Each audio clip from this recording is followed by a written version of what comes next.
Hello everyone. So this video is especially for those students जिन्हें लगता है कि उनका एग्ज़ाम अच्छा नहीं गया या जितना उन्होंने एक्सपेक्ट किया था उतना नहीं हो पाया.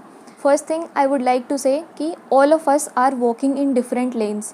हम सब एक अलग अलग रास्ते पर चल रहे हैं, एक अलग अलग पाथ पे चल रहे हैं और हम सब के रास्ते में कुछ हर्डल्स हैं. कुछ लोगों के रास्ते में ज़्यादा हर्डल्स होते हैं, कुछ लोगों के रास्ते में कम हर्डल्स होते हैं. कुछ लोगों की लाइफ कंपेरेटिवली टफ़र होती है, कुछ लोगों की लाइफ ईजियर होती है. सो क्योंकि आप एंड तक पहुँचे, आपने एग्ज़ाम दिया, तो आपने बहुत सारे हर्डल्स को ओवरकम किया और वो अपने आप में एक विक्ट्री है.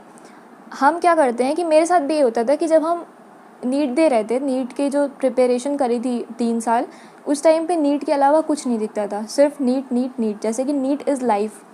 बट क्या ऐसा है? अब मैं नीट क्लियर करके आ चुकी हूँ कॉलेज में. आई एग्री दैट कि उसके बाद उसकी वजह से ही मुझे मेडिकल कॉलेज मिला. बट अभी जो मैं सर्वाइव कर रही हूँ, सस्टेन कर रही हूँ, वो इस वजह से कर रही हूँ क्योंकि मैंने जो क्वालिटीज़ डेवलप करी थी नीट के प्रिपरेशन के टाइम पे, वो मुझे हेल्प कर रही हैं. तो उसी तरह आपने मान लो एग्ज़ाम अच्छा नहीं हुआ, बट अपने उसके साथ साथ बहुत सारी क्वालिटीज़ डेवलप करी हैं. आपने जितने टेस्ट में आपके कम मार्क्स आए और आपने प्रिपरेशन फिर भी कंटिन्यू रखी, उस टाइम पे आपने सीखा कि बाउंस बैक कैसे करते हैं. उस टाइम पे आपने सीखा कि गिर के फिर से उठना कैसे है.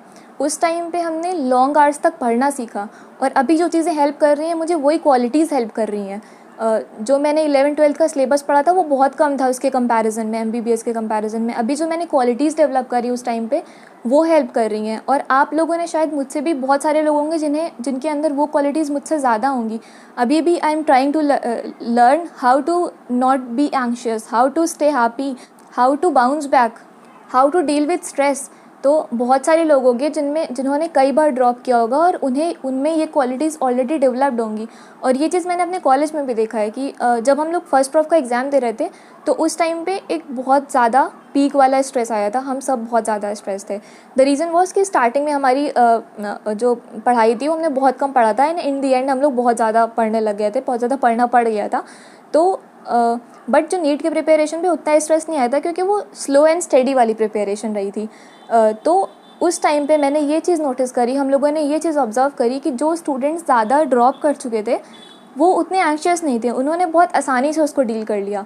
और जो 12th के साथ साथ जिन्होंने एग्ज़ाम दिया था वो ज़्यादा एंग्शियस थे, उनको ज़्यादा प्रॉब्लम हो रही थी उस एग्ज़ाम को फेस करने में. तो आप लोगों ने जो चीज़ें अभी सीखी हैं, जो क्वालिटीज़ डेवलप करी हैं अपने अंदर, वो थ्रू आउट द लाइफ आपके साथ रहेंगी. नीट का स्कोर तो बस एक टाइम के बाद लोग अप्रिशिएट करेंगे, फिर ख़त्म हो जाता है. और जो क्वालिटीज़ सीखी हैं वो थ्रू आउट द ईयर हर एक स्टेप पे आपकी हेल्प करेंगी. So you should not exclude those qualities. तुम्हें उसको अपने माइंड में रखना है.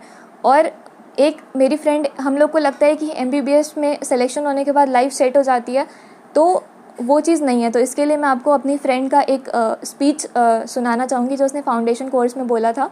ऐसी चीज़ें भी हैं जैसे कि एंट्रेंस के बाद ऐसा लगता है कि यार अब तो लाइफ सेट है, अब तो सब कुछ हो गया. पर फाउंडेशन कोर्स के ज़रिए हमें पता चला कि the road is in fact far ahead. ऐसा है कि सितारों से आगे जहां और भी है, अभी इश्क के इम्तिहान और भी है. अभी तो नापी है मुट्ठी भर ज़मीन, अभी तो सारा आसमां बाकी है.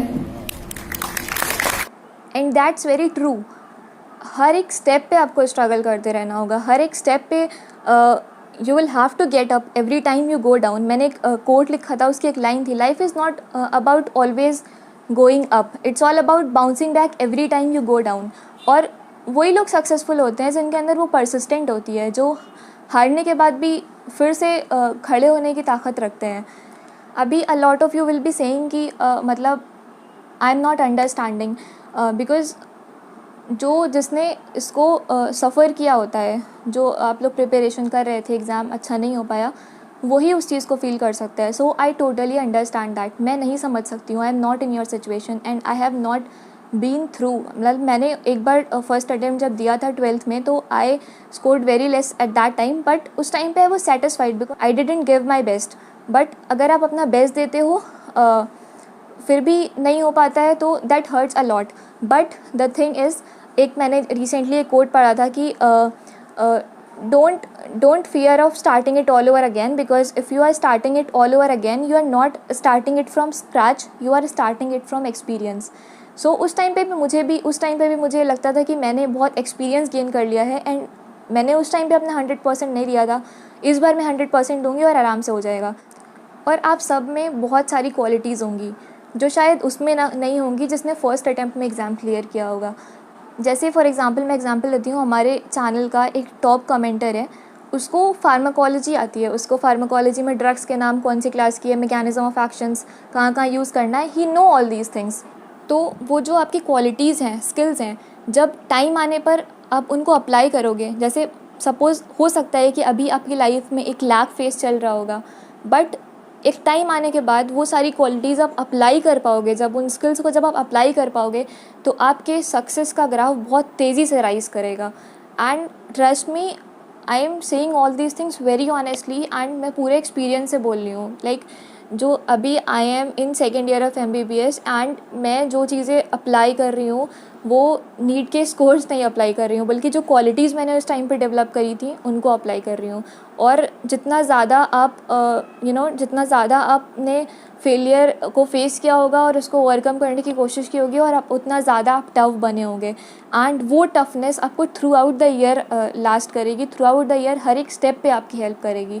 और जो स्कोर होगा वो शायद एक एग्ज़ाम के लिए कुछ महीने तक उसका कुछ इम्पोर्टेंस रहेगा. So that was all I wanted to say. हाँ, one thing more, so at this time just take a break, understand your worth, and then just decide what steps you have to take next. That was all. Thank you so much.